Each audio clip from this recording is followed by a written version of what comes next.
Now playing The Few.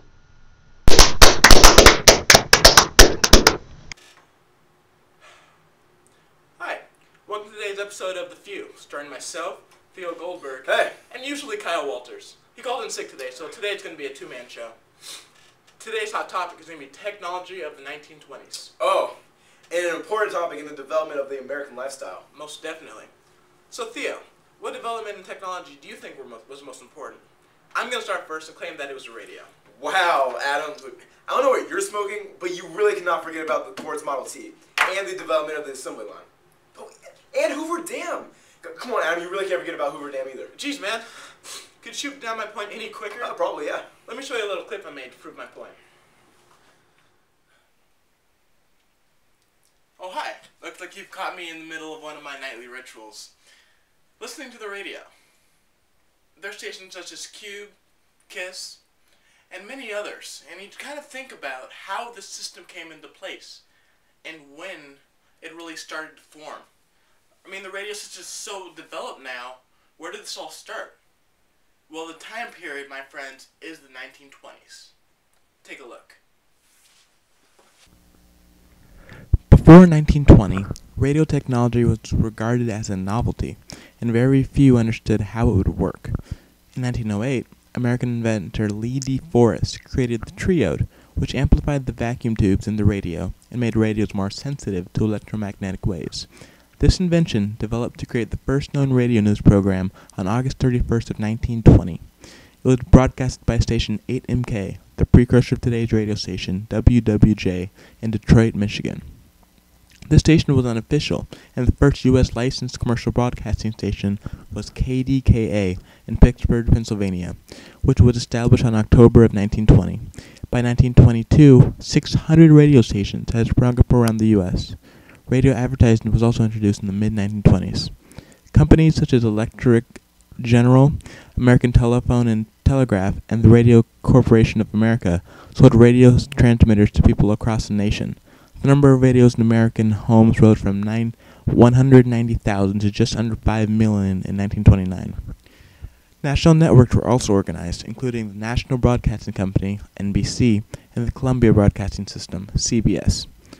This development added to a new celebrity culture emerged in our country. Families would gather around the radios for nighttime entertainment. Different radio stations enhanced a sense of community among different ethnic groups, as each group could listen to programming suited to their interests and needs. Pretty impressive, huh? To be honest, I'm very impressed. I feel slightly ignorant. I didn't realize how the radio actually changed the American lifestyle and took people's eyes out of the newspaper and into the lives of celebrity culture. But I'm not going to fall for your presentation. I have prepared a similar clip myself, focusing on the Hoover Dam. Watch it carefully and be ready to agree with me afterwards. The Hoover Dam, which was in construction for 4 years between 1931 and 1935, is one of the most electrifying and amazing technological achievements during this time period. This dam, located on the border of Arizona and Nevada, is capable of many things. Firstly, it is able to use the water from Lake Mead and generate vast amounts of electric energy. In 1984, the dam produced 10 terawatt hours. Keep in mind that a terawatt is 1,000 times greater than a gigawatt. That is a lot of energy. The dam also provides flood control, which is very important because I doubt people in Nevada want their streets flooded with water every once in a while. But maybe that's just me. While the dam is mighty impressive, it took an extreme amount of work to finish it. 21,000 people, including a lot of unemployed citizens looking for work, were hired by the organization called Six Companies to help design and construct the Hoover Dam. 6 companies bought the bid to build the dam for $49 million from the U.S. Bureau of Recreation. Also, the Colorado River had to be diverted because it was in the way. It took 4 separate diversion tunnels in order to split the river enough to allow the dam to be successful. Alright, listen to these facts about the dam. See, it's about 727 feet high and 1,244 feet long. Now that's about 2 football fields high and 4 football fields long for all you athletes out there. The dam weighs a staggering 6,600,000 tons. Take a minute to think about that. Not pounds, tons. I'm not talking about pounds, I'm talking about tons. These are absurd figures. Don't tell me you're not impressed. The dam was groundbreaking in that there were not many structures of the same magnitude during this time. That is why it's one of the key developments in technology in the late 1920s and 30s. Those are right, I guess. So not more convincing than mine. But when I think about it, while we've both proven our points, none of us is right. Each of these inventions changed American society in its own way. You know what? I think you're right. We haven't even touched on all the changes in technology during the 1920s. During these years, we see the inventions of aerosol sprays, antibiotics, hair dryers, and frozen foods. Household appliances such as the blender, the iron, and refrigerator underwent much development during the 1920s also. Impressive. I bet you didn't realize how many other things were invented also. Yeah, that's outstanding too. But I was really impressed by you busting out that fact. It's about time you said something intellectual on the show. Oh yeah? Once that camera goes off, we're taking this outside, man. Come on, man. We're on air.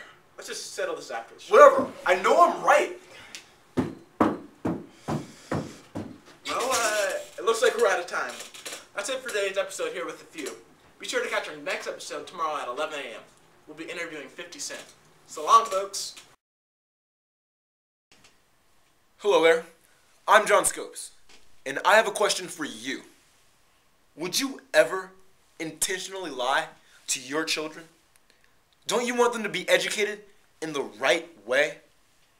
I believe it is essential for our kids to know the truth, and that is why I taught them about the evolution of the human race. The state of Tennessee tried to prevent me from teaching them about this, and we must stop them. Vote yes on Evolution 101 because it is the right thing to do, and so I can keep my job. This message is approved by John Scopes.